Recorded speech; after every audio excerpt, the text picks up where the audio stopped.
LCD کے بارے میں یہاں کی کچھ غیور غیرت مند بچیاں سوال کر رہی تھی میرے سے۔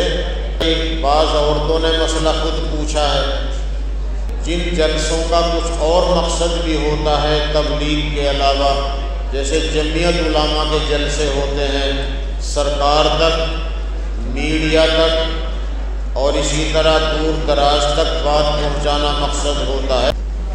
بغیر دعوت کے کسی کے یہاں کسی پروگرام میں جانا کیسا ہے؟ اپنی دعوت کی جگہ کسی اور کو بھیجنا کیسا ہے؟ دعوت ایک آدمی کی ہے، اس میں کئی آدمیوں کا جانا کیسا ہے؟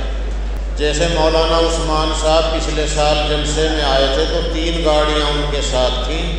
مدرسے کا قرض مسجد پر ہے تو مسجد کے ذمہ دار کو پہلے مسجد کو شاندار بنانا چاہیے ہے کہ یتیم لڑکیوں کی زمین ناحق دبانا کیسا ہے؟ وہ تو LCD کے بارے میں یہاں کی کچھ غیور غیرت مند بچیاں سوال کر رہی تھی میرے سے کہ LCD لگانا کیسا ہے؟ تو LCD تو خود ہی نہیں لگائی گئی، بعض عورتوں نے مسئلہ خود پوچھا ہے، تو شاید LCD لگائی نہیں گئی اور اس کا بھی نہ لگانا ہی بہتر ہے۔ جو جن جلسوں کا کچھ اور مقصد بھی ہوتا ہے تبلیغ کے علاوہ، جیسے جمعیت علماء کے جلسے ہوتے ہیں، سرکار تک، میڈیا تک اور اسی طرح دور دراز تک بات پہنچانا مقصد ہوتا ہے، تو وہاں یہ چیز لگائی جاتی ہے۔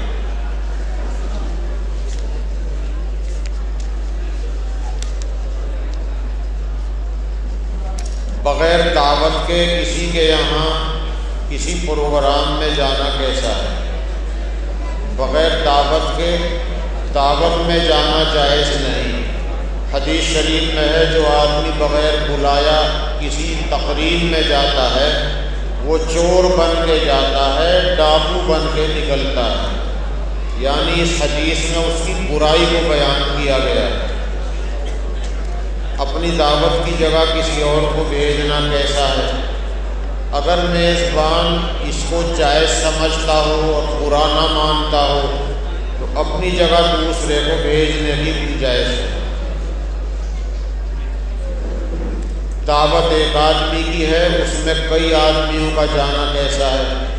اگر کہہ کر ایک بھی دعوت کی ہے تو پھر تو ایک سے زائد کو نہیں جانا چاہیے، پہلے میزبان کو اطلاع کر دے کہ بھائی میرے ساتھ کچھ افراد آ رہے ہیں، اگر اجازت ہو تو لے آؤں۔ اور کچھ لوگ ایسے ہوتے ہیں کہ ان کے ساتھ افراد کئی رہتے ہیں، جیسے مولانا عثمان صاحب پچھلے سال جلسے میں آئے تھے تو 3 گاڑیاں ان کے ساتھ تھیں۔ اب جب آپ ان کو دعوت دیں گے تو ان کے ساتھ کا عملہ بھی ساتھ آئے گا، تو کچھ حضرات ایسے بھی ہوتے ہیں ان کے ساتھ بہت لوگ رہتے ہیں، تو ان کے ساتھیوں کی بھی دعوت دلالتاً مانی جاتی ہے۔ آپ کی نیت بھی ہوتی ہے کہ ان کے ساتھیوں کی بھی دعوت ہے۔ مدرسے کا قرض مسجد پر ہے تو مسجد کے ذمہ دار کو پہلے مسجد کو شاندار بنانا چاہیے یا قرض اتارنا چاہیے؟ اصل میں قرض کی ادائیگی مقدم ہے، موت زندگی کا ساتھ ہے، اس لیے قرض والے کا قرض جتنا جلدی ادا کر دیا جائے تو وہ بہتر ہے۔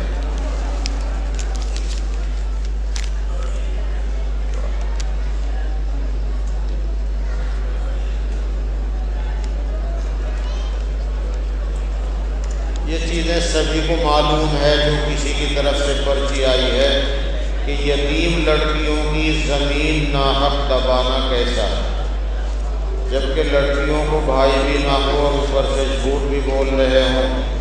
تو دیکھیے سبھی جانتے ہیں کہ زمین دبانا کسی کا بھی، یتیم ہو یا بے یتیم ہو، کسی کی بھی زمین دبانا جائز نہیں، حق تلفی حرام ہے۔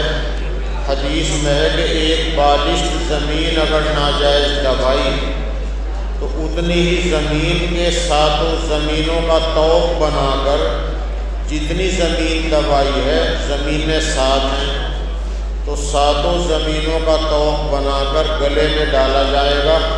ساری دنیا آدم علیہ السلام سے لے کے قیامت تک سب دیکھیں گے کہ یہ آدمی سب سے بڑا زمین مافیا تھا اور اس نے لوگوں کی زمین دبا رکھی ہے۔